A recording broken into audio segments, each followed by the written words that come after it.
जीवन में सब्र का महत्व।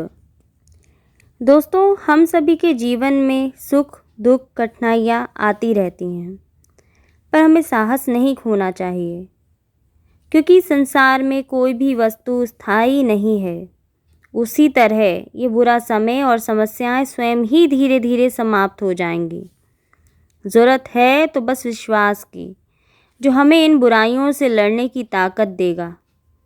आइए इसी प्रेरणा को निरूपित करती हुई महात्मा बुद्ध की एक रोचक कहानी आपको सुनाती हूँ। ये कहानी बहुत ज़्यादा पुरानी है। उस समय महात्मा बुद्ध पूरे भारतवर्ष में घूमकर बौद्ध धर्म की शिक्षाओं का प्रसार कर रहे थे। धर्म प्रचार के सिलसिले में वे अपने कुछ अनुयायियों के साथ एक गांव में घूम रहे थे। काफ़ी देर तक भ्रमण करते रहने से उन्हें बहुत ज़्यादा प्यास लग गई थी। प्यास बढ़ता देख उन्होंने एक शिष्य को पास के गांव से पानी लाने के लिए कहा।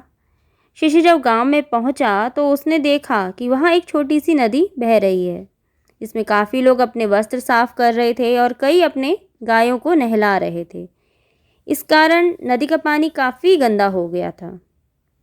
शिष्य को नदी के पानी का ये हाल देख लगा कि गुरुजी के लिए ये गंदा पानी ले जाना उचित नहीं होगा। इस तरह वह बिना पानी के ही वापस आ गया। लेकिन इधर गुरुजी का तो प्यास से गला सूखा जा रहा था, इसलिए पुनः उन्होंने पानी लाने के लिए दूसरे शिष्य को भेजा। इस बार वह शिष्य उनके लिए मटके में पानी भर लाया। ये देख महात्मा बुद्ध थोड़ा आश्चर्यचकित हुए। उन्होंने शिष्य से पूछा कि गांव में बहने वाली नदी का पानी तो गंदा था, फिर ये पानी कहाँ से लाए? शिष्य बोला, हाँ गुरुजी, उस नदी का जल सही में बहुत गंदा था, परंतु जब सभी अपना कार्य खत्म करके चले गए तब मैंने कुछ देर वहाँ ठहरकर पानी में मिली मिट्टी के तल में बैठने का इंतज़ार किया और मेरा इंतज़ार सफल रहा।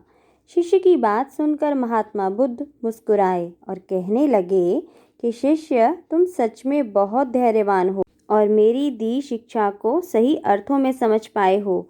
तुम चाहते तो तुम भी गंदा पानी देखकर खाली हाथ लौट सकते थे, पर तुम्हारा धैर्यवान व्यक्तित्व जीवन की रीति को समझता था कि अभी भले ही परिस्थितियां हमारे विपरीत हैं, पर शांति से सोच समझकर समस्या का कोई ना कोई हल निकल ही आएगा। तुमने अपनी बुद्धि से यह अंदाज़ा लगा लिया कि कुछ समय पश्चात यह गंदगी नीचे तल में बैठ जाएगी और फिर मैं साफ पानी ले सकूंगा। मैं तुमसे बहुत प्रसन्न हूँ। अतः बुद्ध भगवान की यह छोटी सी कहानी हमें यह समझाती है कि विपरीत परिस्थितियों में भी हमें अपनी बुद्धि और कर्म का साथ नहीं छोड़ना चाहिए और धैर्य से हर समस्या का समाधान निकालना चाहिए। धन्यवाद।